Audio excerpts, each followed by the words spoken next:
Somebody was asking me, what is the most important lesson that you want to leave? And they wanted me to pick one of the 57. And I'm like, well, I want you to follow all 57. And the number one thing is take care of your health, right? Because the money comes and goes, and the money won't change your happiness, right? And it will not change your, when I get this amount of money, then I'm going to be happy. Then I'm going to get a better car and a better house and this and that, whatever. It doesn't change anything.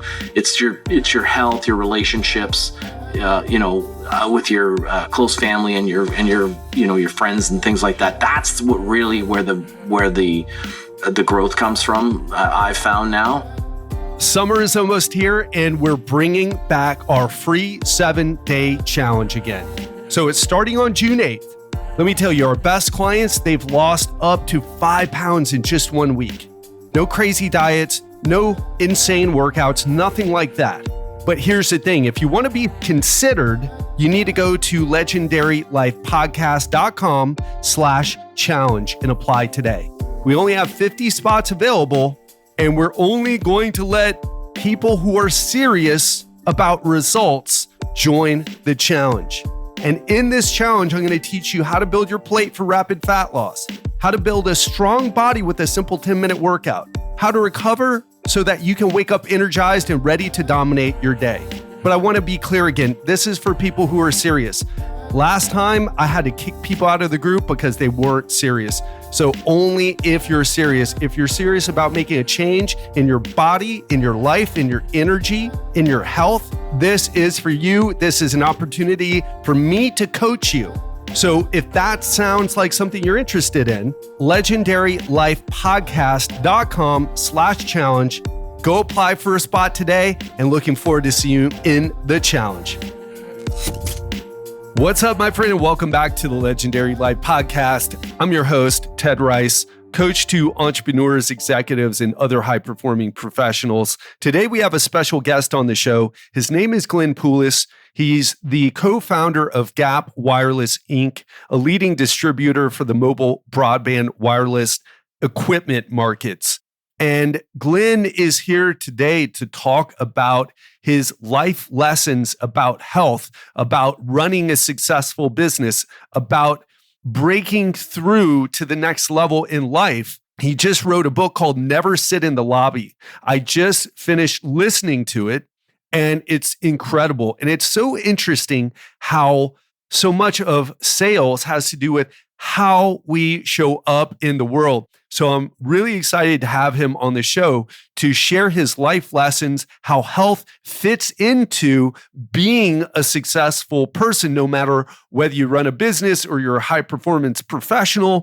So without further ado, let's get to the conversation with Glenn Poulos. Glenn Poulos, welcome to the Legendary Life Podcast. So happy to have you here today. Thanks, Ted. Glad to be here. You're a client of mine, but today we're having you on the show for a different reason. You've written an incredible book, a book I just finished. It's called Never Wait in the Lobby. Tell us about why you wrote this book. So I wrote the book as a culmination of writing down a bunch of factors, rules, which I call factors in the book, over the last 35 years, I'd say. I started writing them down when I was in my 20s, and I started repeating them to people. And a lot of them I would name after people, especially the ones where you don't want to do the rule, if you will, like don't do that, do this, that kind of thing. And of course, I changed the names to protect the guilty in the book.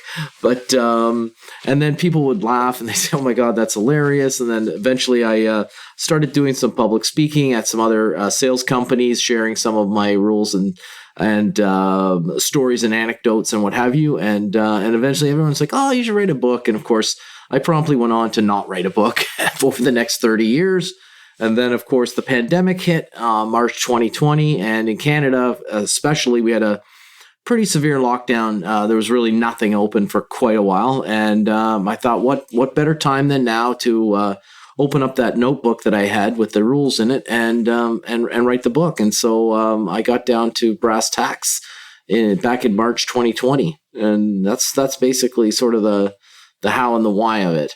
And I'll tell you, one thing that I think anyone listening to this right now who's had some experience in sales, they're going to resonate with what you're going to say. And I'll tell you, as someone who I don't know if I've shared that much about my own personal business journey, but I was a coach. I was very good at what I did, but learning the business side, especially with sales, it was so challenging. It challenged me in ways I never could have.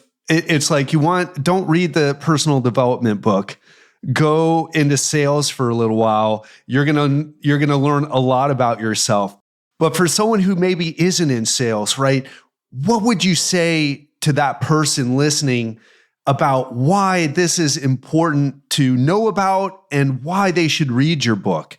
Well, especially if someone that's not in sales but maybe wants to go into sales, they could start. The one great thing about the book, you can start anywhere in the book, flip it open for a few minutes when you're having a coffee and read a chapter and jump to a different chapter, 50 pages away, and it won't matter because everything stands alone by itself. They're all standalone rules and principles, but they also flow together quite nicely as well. Especially at the very beginning, there's just a torrent of rules that come out right away, which I can barrage you with in a minute. But one of the ones that I'm really proud of is the chapter called "My Mentor Made Me Do It." And that is a story of just one person, but I've actually had several people where this situation's occurred where I was able to coach them from a career not in sales, nothing to do with sales. And in each case with the people that I had worked with, none of them even had a high school education. Like they had all dropped out of high school, but they had an aptitude and they had kind of a fire in them, right? And I said, look, the best job to make the most amount of money, it's hard work, but it's sales. I mean, it's the worst paying job for lazy people, and it's the most outstanding paying job for people that actually have some get up and go, right? And so I coach them through a series of just techniques and sort of mind over matters on what they could do to go into sales and to work their way up. And in each case, the people got jobs and have advanced in their career and are now making, pretty much great livings, selling things, right? And one case, it was cars that went on to technology. And another one, they went into advertising. So I'm not sure I really answered your question most exactly, but I mean, this is, the book can show you that anyone can get into sales. And I'm always proud of the sales field because a lot of people say, I wouldn't want to be in sales or whatever. I like playing with my this, or I'm an artist and I like doing my art, or I'm advertising. I like doing that, or I'm a tech guy, I like programming, or I like technology. And I'm like, hey, in every one of those fields, if you move into sales, you'll be working with the state of the art in that field. Nobody sells yesterday's technology. Nobody sells yesterday's advertising techniques. Nobody sells yesterday's social media things, right? So when you go into sales, you get the benefit of, like I used to say, is pushing the latest buttons every day. And, or you can stay working in your lab and you can use your 5-year-old instruments, right? Because your boss won't upgrade, right? Because the one you've got's good enough. So I'm always a fan of sales as being a path to increase your standard of living, right? And and I've seen it work for many people over the years, of course, too. So yeah, and I would say, well, I was happy to have you on the show, even though it's a bit different than what we do. Financial health and the effects of our finances on our health are something that I learned the hard way. It's something that I think we all feel, but nobody's really talked about it so much. And one of the things that I want to do with this podcast is talk about the other parts of health. Everybody's so focused on like, what exercises do I do? That's all I want to know. I want to know what foods I need to eat. It's like, guess what? There's no diet to make your financial stress go away. Right? There's no exercise that you can do to have that tough conversation with your boss about why you need a raise or whatever. What I love about your book in particular is, yeah, it's about sales, but it's really about stepping up as a person. That's probably the biggest lesson that I got out of it was stepping up as a person. Because you even talk about, hey, listen, like, this is how you reply to an email. This is what you need to have on your email signature. This is what you do when you're at a business dinner and you need to make an impression. The napkin, you talk about the silverware, you talk about so many things, and it's really, a guidebook on not just sales, but also like how to step up your game as a person. Why did you include those things instead of just saying, okay, well, here's the Glenn Gary, all the sales techniques always that people closing, talk about. Always copies be for closers. Right. Yeah. So I put those in for some very specific reasons, and primarily it's because the mantra at the business that I'm running now, and as you know, because we've talked before, I just sold this business, but I agreed to stay on for 3 to 5 years to help them to build the business to build it bigger. And but I've been running the business for 15 years, and I ran a different company doing the same thing for 15 years before that, which I also sold that business too, and then started this business. And one of the things when I started this company, I had a different partner than before and whatever. And I decided to change some of the ways we were doing things. And one of the, prime directives is that I wanted our company to be a pleasure to do business with. And I realized that it's mostly to be a pleasure to be around, right? And so you need to be a pleasure, right, to be with. So I try to make a good impression all the time, right? There's a chapter in there called "You Only Get Forever to Make Another Impression," right? And it means to, a lot of people are like, what the heck are you talking about, right? And I thought it was the first impression my mom told me about. Well, yes, that one's important, but so's the next one and the one after that, because especially with your boss, your coworkers, or your customers, you're always making an impression. Did he answer the phone? Did he call me back? Right? Was he nice? Did he reply? Is he helpful? Does he support me when there's a problem? And my goal is always to leave the best impression on every interaction. So the story I tell in the book is, when you hear the boss's car, a Jaguar or his Cadillac Escalade rolling into the driveway and the thump of that door, and oh, that's the boss's car, and you can tell, or you hear his footsteps in the lobby or whatever, you immediately switch into power mode, right? And when he walks by your desk, you don't want to be alt-tabbing from Instagram over to your CRM, just as he's walking by, because in a nanosecond, he's going to see that you were on Instagram, right? And guess what? He just made an impression of you, and it wasn't good. And so I'm always in this mode of leave a good impression. So, I realized there were all sorts of mistakes that I was seeing made at dinner, manners, how to eat, how to behave, how to order food, what to order, who pays, when should you pay, when should they pay. And so I wanted to pass all those along so people could avoid those mistakes, right? And a lot of people have read the book, and now that the pandemic in Canada has been over, the last few months, my travels really sort of ramped up, and a lot of the people I visit, they've read the book, right? And so I was at dinners in the last few weeks, right? And there's one guy, and he says to me, oh, there's 6 of us, and I have my meal. Can I start, or do I need to wait? Right? Because he's sort of like teasing me, right, about the book, because that's in the book, right? And I'm like, no, there's only 6 of us, so you have to wait. I said, if there's 7, you can start, right? And then one guy's, with the napkin, he's like, dinner was over or whatever. He says, can I put the napkin down now? Right. And, but the point is I made an impression on these guys, and these are maybe some rules that they didn't appear, but I follow them religiously, like all the time. Right. Especially the one I love at company and work and business dinners is sit in the middle of the table. Never sit at the end of the table. People are like, why? What the heck? I want to be the boss at the end of the table. No, because what if the guy on your left and right are boring and they really don't drive the boat and they just accidentally sit beside you, but the important guys, at the far end, right? You can't really have a conversation. If you're in the middle, you can be a part of the entire conversation. You can look left, right, across from you, and the action flows around you. And so I always get there early, and I always sit in the middle, right?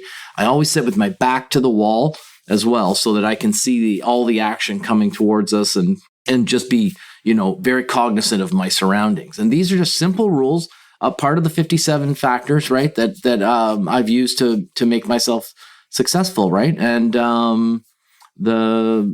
so That's sort of why some of those things are in there. That makes so much sense. And I think as we get into a world that is even more automated and we're not using people, or people don't have the jobs that they used to, those hard skills to say like drive a truck or whatever else is going to be outsourced to machines. It's like soft skills, at least for the foreseeable future, like that's where it's at. It's always where if you're willing to put in the work, that you can level up and it pays big with your career. And that goes for anyone, right? Whether you're running a company or whether you're just starting out, it's like you have this ability to affect or to create relationships around you. In other words, like what you said, right? Always leave that good impression, and always don't just think you made that good impression that first time. It's like you always get forever to make that second impression, right? So always be focusing on that. It's something that I personally, I hate having an off day when I'm working with clients and showing up to a call. It's like, I got to step up my game. And then when I heard that part in your book, I'm like, yeah, and I'm doing the right thing. I need to keep doing it as well. Yeah. Yeah. Another one of I try to come up with like catchy, memorable titles for all the different rules, right? One of them's called "Thank God It's Broken," right? And which is a simple rule. It doesn't take long to describe, but basically, I notice a lot of our salespeople, over the years, when something would break at a customer, they would actually recoil and kind of go into hiding as if they were kind of like scared to support the customer, when I'm like, dude, this is your number one opportunity to be the most outstanding person, because you need to like grab onto that with all your fiber and support the hell out of that guy. He's not mad at you because his widget broke, right? I mean, you didn't build it, you just sold it to him. But the impression that you're going to leave in how you treat him when it's broken is significantly different than when you're selling it to him, right? The guy who sells it to him and he's everywhere, while he's waiting to cash his commission check is one thing. But, the guy who's there when it's not working and doesn't punch you off to some service coordinator or something like that and babies you through the process, that's actually what they remember. And in the end, on the next deal, when you're like 2% more money, like for like, spec for spec, product for product, whatever it is, you'll get the deal because of that service. He's like, you know what? I don't care. He's 2% more. He's a pleasure to do business with. And when the shit hits the fan, I know he'll be there to answer the phone. Right. And, and I do go on at length about my biggest mistake of not answering the phone. Right.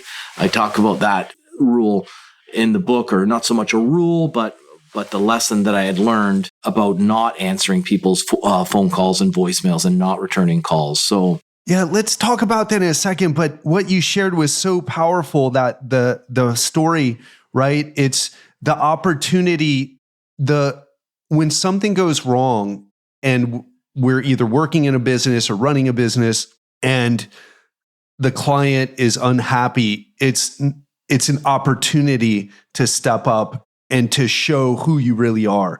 Instead of, I almost think like a dating analogy is appropriate, where it's like, oh, you're Mr. Perfect or Miss Perfect, whatever, when you're on the date.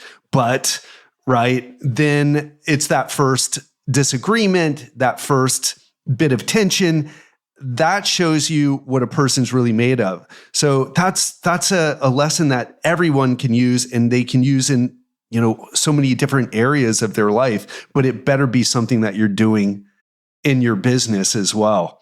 So you have so many, one of the things I love about this book is, you're a successful entrepreneur, right? This is a passion. I think your passion for writing it comes across so powerfully because you narrate it yourself. I listened to the book. I didn't read it. So for those of you who are listening right now, I'm an audiobook guy right now, but and I think that was a great move, because I really feel your personality coming out when you narrate it. What is like the story, the hardest hitting story that you share in that book, in your opinion? What's the one that you look back, you're like, is it just the one with the not answering the phone, or is it the bankruptcy? Yeah, it's funny when I tell the story about not answering the phone, and I mean the quick version of it, just for people listening, is that I became the company joke. It would be like, oh, call Glenn and leave a voicemail, ha ha ha, right? And I'm like, what do you mean, right? And they're like, dude, you never answer the phone and you never return voicemails. Unless we walk to your office, we can't get a hold of you. What they didn't understand, and I didn't completely elaborate on in the book, is that I'd been going through a divorce. I was, extremely, depressed, and was really, and it took me quite some time to climb back out of it. And that came through in my level of service and my performance as a worker, and, but it ingrained in me. It was a life lesson that I never forgot. And, I actually turned the ringer off for today, but a lot of times I'm the fail-safe in our business, right? If you keep hitting pound 0000 at Gap Wireless, right, you're going to come to me. And I'm like, well, you got the owner. So, I mean, I'll try to help you, right? And they're like, the owner? And I'm like, yeah, when you hit 000, that's where the phone call comes to. It comes to me. And later I'll go and figure out why someone else didn't pick up your call, right? But in terms of stories that was one that resonated with me a lot. Some of them that have had a huge impact on my life. Some of the most simplest ones, and I couldn't come up with enough words to express how important they were to me. Like $10 million in diamonds, and that's a great story where I worked with a guy at the Sears watch repair department. He left and started a jewelry store. I went off to college for technology, and 10 years later, I came back to Niagara Falls where I grew up. And I saw his store and I said, hey, I wonder if you remember me. I'm going to drop in and say hello. And of course, he remembered me right away. Is this guy named Romeo, an Italian dude. He the polio guy, right? And, this guy was such a, even though he was in a wheelchair or with a cane most of the time, from he was born in the 50s, I think, and he was affected. And, he was such a ladies' man. It was, it was amazing. He was a little short dude with polio. And anyways, so I said to him, hey, Romeo, how's it going? He's like, oh, Glenn, you would not believe it. It's so amazing. And he's like, I could have been making $10 million in the diamonds, but I'm too busy fixing all these watches. Right. And I'm like scratching my head going, what are you talking about? Right. Like, why are you fixing watches? Why don't you just sell diamonds? Right. And hire a watchmaker. But he grew up being a watchmaker, and I see my guys repairing watches all the time. And that is like a saying that you'll hear over and over again in my company, right? It's like, I could be doing $10 million in diamonds, but I'm fixing all these damn watches, Glenn, right? Meaning, they're caught in the muck, and whether they're doing it by choice or, just because, there's no one else to help them at that moment in time, right? But one of the biggest lessons in the book is the chapter that I never wrote, which was because a guy asked me about it, and this will resonate with you, was the chapter that I never wrote. And so of course it never made it to the book, right? Which was, what's one of the biggest lessons that, you would want to leave out of the book, that you'd want to tell out of the book or whatever. And I'm like, well, my biggest lesson out of everything and selling 2 businesses and all the money is don't get fat, right? And honestly, like, man, I'm, as I'm now 60 years old, right? So, people are like, oh, you should have started that, your fitness when you were 20 or when you were 40, or that was 40 years ago for me, right? And the longer you wait, the harder, it gets. It's definitely worth it to do it. But also, it's easier to start off on the right foot and just keep on that path. And, I really wish that I had managed to figure that out earlier on and put that sort of fitness and diet more up front in terms of, my journey over the years. Right. But so that's an important lesson that's in the book, not in the book, right? And why didn't that chapter make it to the book? Yeah, because I didn't write it. That's what I'm saying. It was a lesson that I learned only later, right? And oh, gotcha. Yeah. So I when I look back on it, I had already finished writing it or whatever, and I'm thinking to myself, I should have written that, because somebody was asking me, what is the most important lesson that you want to leave? And they wanted me to pick one of the 57, and I'm like, well, I want you to follow all 57, and the number one thing is take care of your health, right? Because the money comes and goes, And the money won't change your happiness, right? And it will not change your, when I get this amount of money, then I'm going to be happy. Then I'm going to get a better car and a better house and this and that, whatever. It doesn't change anything. It's your health, your relationships, with your close family and your friends and things like that. That's what really where the growth comes from. I've found now, and also my first business, I sold it to a public company and they bankrupted it, and I lost $5 million. And I actually didn't care about losing the money either. It didn't slow me down at all. As a matter of fact, a week later, I started Gap Wireless, which is the company that I work for now, and that I just sold a few weeks ago to a different company, one that will not be going bankrupt, mind you. But and so yeah, so although I do a lot of things for the money, it's more of a benchmark and a scorecard than something that changes my life, right? So many people say that, and so many of my clients have said that to me, and I get it. How could we maybe get someone who doesn't, or how could you rather, with a story like someone might be listening and saying, Glenn, that's easy for you. You just said you lost $5 million. Like, I don't even have a fraction of that to lose. I don't have 1 million to lose. How it's easy for you to say that. Right. What would you say to that person who would say that to you? I would say I didn't have the 5 million really either per se, because I built the business up from, I was 29 years old. I was married for less than a week and I quit my job. And I told my boss at my other company I wanted to spin off a division. I wanted to get ownership in it. They could keep some. And they said, oh, make us a plan and we'll show you why it won't work, right? That was the famous line. And I went back the next day and the plan said I resign. And then I went home and I told my wife, who had been married to for less than a week, that I quit my job at 29, right? And I ran the business and I made, decent money over the years. There were good years, bad years. It went through the internet bubble of 99, 2000, and where we made gangbuster money, like as in the form of income and what have you, and it was good. But then someone came along, and there were three of us, and we each got about $5 million for our share of the business. But it all came in the form of shares that I was locked up as an insider. I couldn't sell them, so I saw this number in the sky, but I couldn't spend it. I couldn't buy anything with it because I could only sell a certain amount every 90 days, right, as an insider. And so, yeah, I didn't have $5 million. I had $5 million of shares, but this public company, it fell on hard times. It had a bunch of other divisions I didn't know about, I didn't work for, that dragged it down, and they ended up forcing us into receivership, and ultimately the shares went to basically zero. And so my $5 million became worth nothing. And so, easy come, easy go in a way, right? And so to those people, I would say I didn't have 5 million either. Like, so, so I'm not trying to minimize it or what have you. But the fastest way to get to a point where you could make $5 million is one of two ways. One is either to start your own business, and that's probably the easiest way. And the second way that I always counsel people is to get a job in sales and to invest the money wisely. And also don't forget about your health and your relationships, right?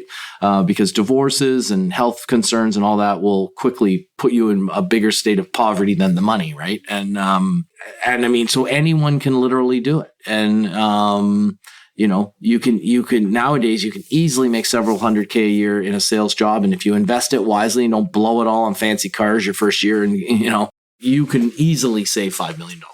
And so that's what I would tell them. And then the thing, I don't know how to be a salesman. I'm like, well, spend 5 minutes with me and I'll start mentoring you. Just read the chapter I alluded to earlier. My mentor made me do it, right? And because I believe anyone can sell, honestly. And if you're listening right now, you really need to get Glenn's book if this is resonating with you. And that's Never Sit in the Lobby. And we'll have the link to that on the show notes for this episode. Glenn, I'm curious.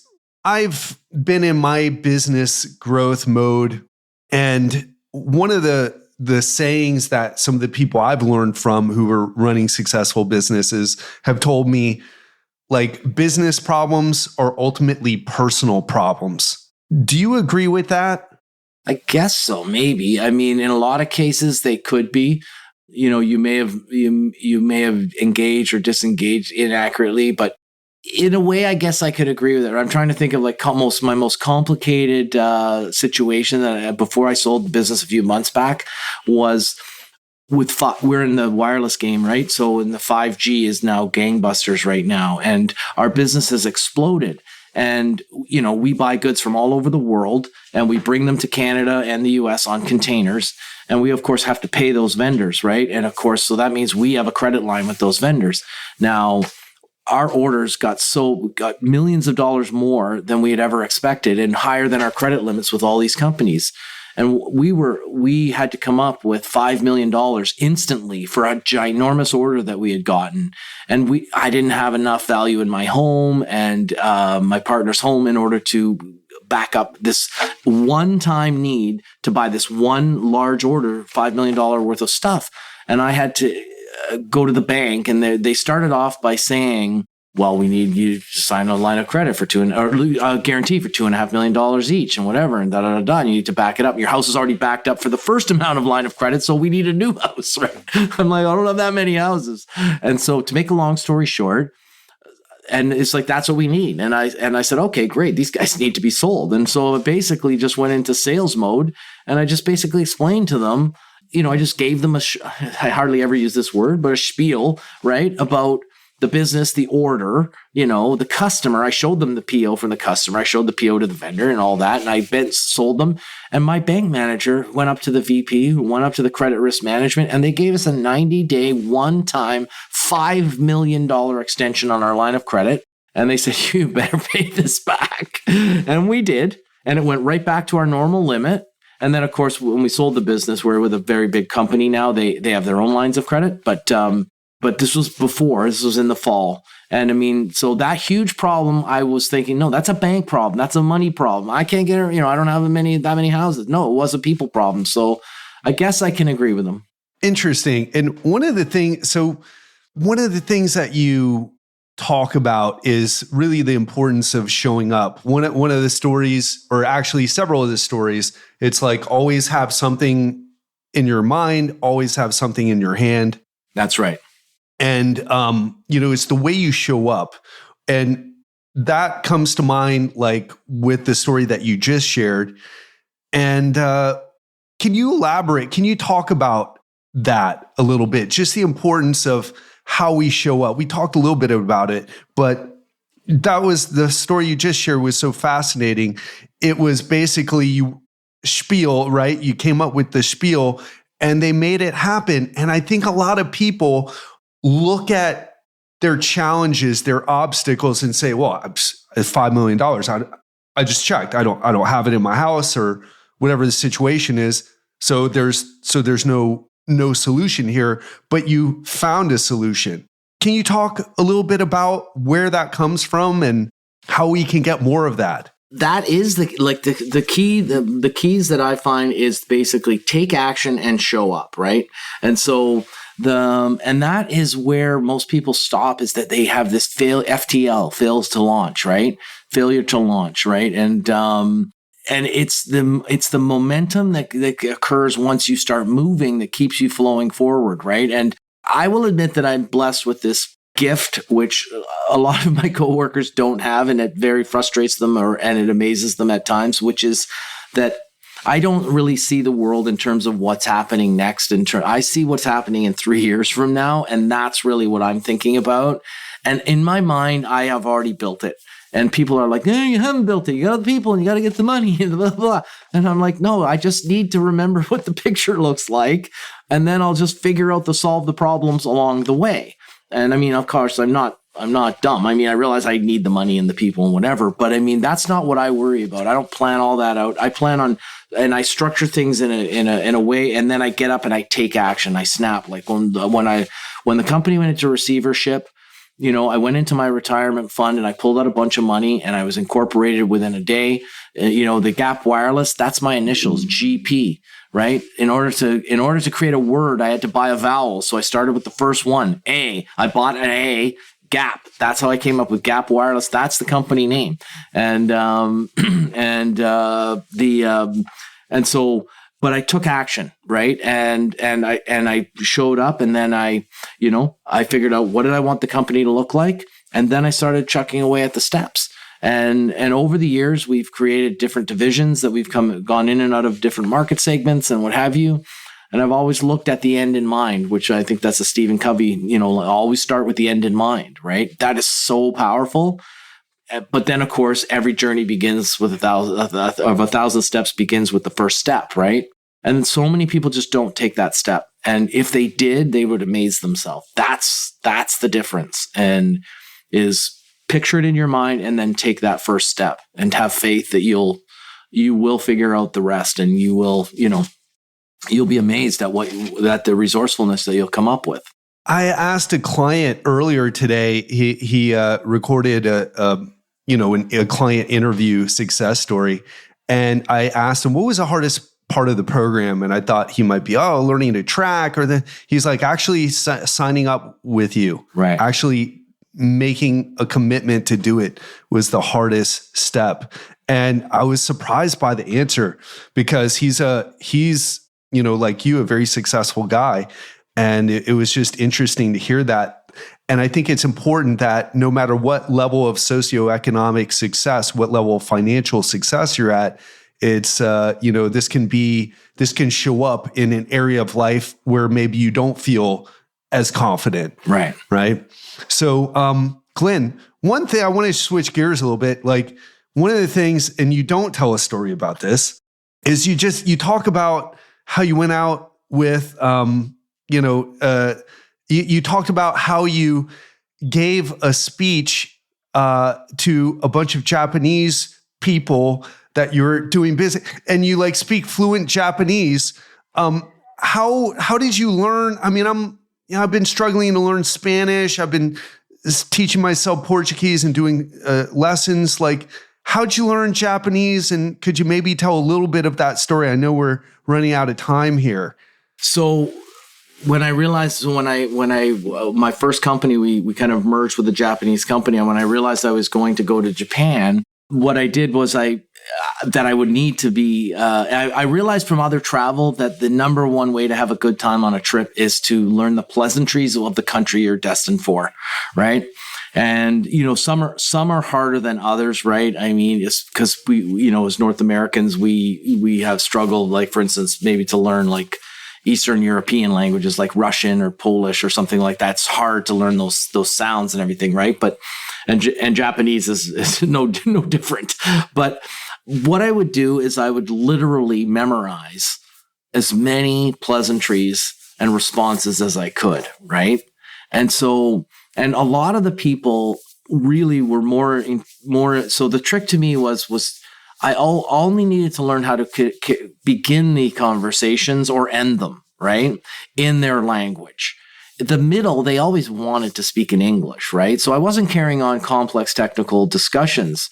And so, and the story in the book, which I drive it home, which was I was in the country with 50 other country managers, and I was the Canadian guy. That was when you were working for someone else's company. Yeah, and I still owned my other business, but I literally worked for this Japanese company, a $1 billion publicly traded company and what have you. And I was the Canadian manager, country manager for Canada, and I reported to the country manager of the U.S. And so I memorized as much Japanese as I could. And, but I didn't tell anyone about it. And I studied and learned and figured out response and, that sort of a thing. If I said this, what would they say? And then I would say this back and literally just committed it to memory. Right. And so I had a set of slides, PowerPoint, that I had to create, same set of PowerPoint 50 other countries had to come up with. And I was the first morning, and I was 2 or 3 in, and I was before my boss. And I got up on the stage, right? And as I tell in the book, and I'm like, "Ohayou gozaimasu, o genki desu ka? Yoyo tengi desu de." And then I look around, I pause, right? And I look at everyone, I'm going, oh, maybe I should switch to English, right? And of course, the whole room erupted in laughter and applause or whatever, right? And then when I get back to my seat after giving my presentation, my boss says, "You fucker." And he says, "Oh, I wish I had thought of that," right? And then afterwards, I would continue on with how are you? Good morning, good afternoon, goodbyes. And starting conversation, then they would switch to English because they wanted to speak English more than I wanted to speak Japanese, right? And I would end the conversation, and then at the end, they're like, oh, your presentation was the best. Like, it was so good, right? And it was the same 5 slides that everybody else had given, right? And I learned that from that point on, those few sentences at the beginning and at the end will make a huge, huge difference, And so I started our Mexican operation for my first company, and we opened offices in Guadalajara and Juarez and also in Mexico City and whatever. And I did the same thing. And again, I wasn't carrying on fluently in Spanish, but I was conducting all the pleasantries and basic ordering and, things like that, asking for menus, ordering from menus, all that in Spanish and whatever. And it made a huge difference in my impact on the people. Right. So it's definitely worth the effort, and it's a lot of fun too. Right. Yeah, I agree. And I think that comes back down to, how we show up, right? Like, that person, that winning sales personality that you talk about in the book. It's not like say the right words. And I feel like, whether it's dating or health or sales, it's like people get too focused on the tactics, but it's like not the personality behind it. And certainly when you're dealing with people, you need it's that emotional connection, showing the same 5 slides, but you start off in a very surprising way. They're not expecting this Canadian guy to start rattling off Japanese, and there you go. And it was the best. I mean, it was such a great story. So many excellent stories. Glenn, I know we're coming up on time here. I would, if you're enjoying this conversation right now, again, Glenn's book is amazing. It's just full of what I appreciate, Glenn, is it's full of a lot of good stories instead of I don't want to say boring, but more tactical. You give the goods, but you package it in such an entertaining way. And it's just a pleasure to listen to. And also something that made me reevaluate some of the things that I'm doing, the way I'm showing up. So if you're listening right now, obviously you can get Never Sit in the Lobby at Amazon. We can put the link to Glenn's website on this page, but if you'd like to go check it out, it is www.glennpoulos.com. That's GLENNPOULOS.com, glennpoulos.com. And Glenn, after going through these stories and sharing this, it's been so much fun to talk with you in this context, in this way. What would you say is the most important lesson that you'd want someone to take away from listening to your interview today? I already gave them the most important one, which is don't get fat, right? And but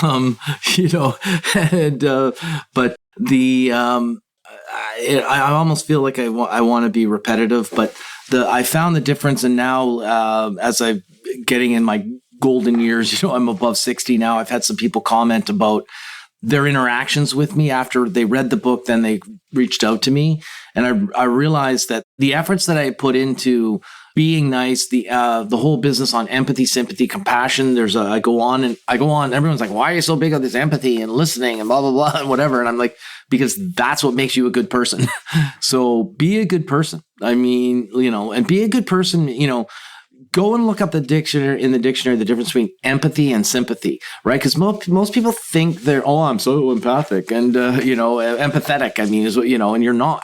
Most people are just giving cliche responses so they can get back to their selfish motives, right? But when you really step into someone else's shoes and see the world from their eyes, you respond differently, right? Like listen to understand, not to respond, right? And, practice active listening. There's a great chapter on active listening, especially if you have a partner, a wife or a husband, on how you can manage your conversations with using active listening, which I highly recommend. And be a good person, and take care of your relationships, take care of your health, because that's the most important thing. That's what I would say. Glenn Poulos, thanks so much for your time today. Thanks for coming on and, sharing your expertise. Yeah, thanks, Ted. It's so great to be here. Awesome. Thanks so much. Thanks a lot, Ted.